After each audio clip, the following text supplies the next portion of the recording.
আমি যে গরিবের হকটা মেরে খাইলাম, এখন গরিবের থেকে আমার কি নিতে হইব? ক্ষমা নিতে হইব। এখন কি আমি মসজিদের মধ্যে দাঁড়াবো, দাঁড়া মাইকে বলবো যে এলাকা যতগুলো গরিব আছেন সবাই আমার ক্ষমা করে দিন, আমি আপনাদের হক মেরে খাইছি?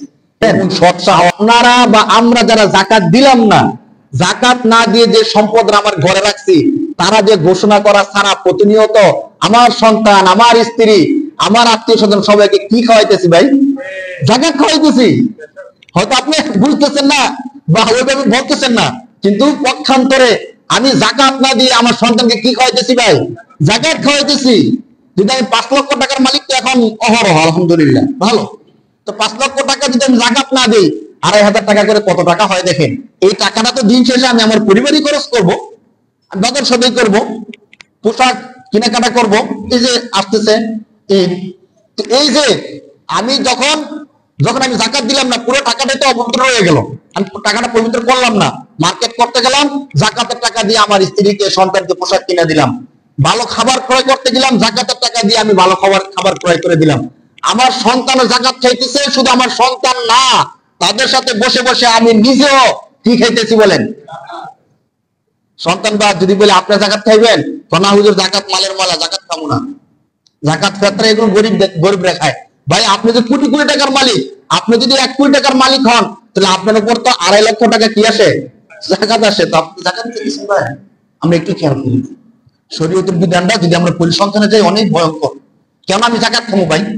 জাকাত কার হক? গরিবের হক। জাকাত কার হক ভাই? গরিবের হক। গরিবের হক তো আমি কেন খাবো? তার হক যদি আমি খেয়ে গেলি, হাসরের ময়দানে কি আমাকে দাঁড়াতে হবে না? জাকাত যদি গরিবের হক, গরিব তো বান্দা, গরিব কি বান্দা, বান্দার হক যদি কেউ খায়, তাহলে হাসরের দিন সে ধরা পড়বে কি পড়বে না ভাই? দেখেন কত হিসাব কিতাব। আমি জাকাতের টাকাটা খাইলাম, আমি নিচে নেমে গেলাম। আমি সমর্থবান হওয়া সত্ত্বেও জাকাত খেয়ে আমি কই গেলাম? নিচে নামে গেলাম। 1 নাম্বার অপবিত্র খাবার খাইলাম। 2 নাম্বার জাকাত খাইলাম মানে গরিবের হক খাইলাম। তো গরিব সাথে বান্দা, তো বান্দার হক তো আল্লাহ ক্ষমা করে না। আল্লাহ তো বলছে যে বান্দা আমার হক আমি আল্লাহ চাইলে তোমাকে ক্ষমা করে দিতে পারি। ইন্নাল্লাহা ইয়াগফিরুয যুনুবা জামিআ। আল্লাহ তাআলা যদি চান সমস্ত অপরাধ আল্লাহ ক্ষমা করে দিতে পারেন, সুবহানাল্লাহ। কিন্তু বান্দার হকের ক্ষেত্রে আল্লাহ এসে বলেন যে তুমি বান্দার হক ক্ষমার জন্য আগে বান্দা থেকে ক্ষমা চাও। আগে কার থেকে ক্ষমা চাইতে বলছেন? এরপর আমি আল্লাহ ক্ষমা করব।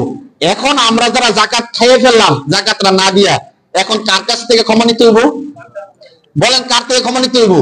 মানে বান্দাটা কি? আমি যে গরিবের হকটা মেরে খাইলাম, এখন গরিবের থেকে আমার কি নিতে হইব? ক্ষমা নিতে হইব। এখন কি আমি মসজিদের মধ্যে দাঁড়াবো, দাঁড়া মাইকে বলবো যে এলাকা যতগুলো গরিব আছেন সবাই আমার ক্ষমা করে দিন, আমি আপনাদের হক মেরে খাইছি? এমন সৎ সাহস, হিম্মত আদৌ কি আমাদের কারো আছে বা হবে কোনোদিন মৃত্যুর আগে? তো মৃত্যুর আগ পর্যন্ত আমি ক্ষমা নিতে পারলাম না, আল্লাহ আমার ক্ষমা করলো না, হাসরের ময়দানে আল্লাহর কাঠগড়ায় দাঁড়াতে হবে কি হবে না আমাকে? অতএব এই বিষয়টা আমরা খেয়াল রাখি।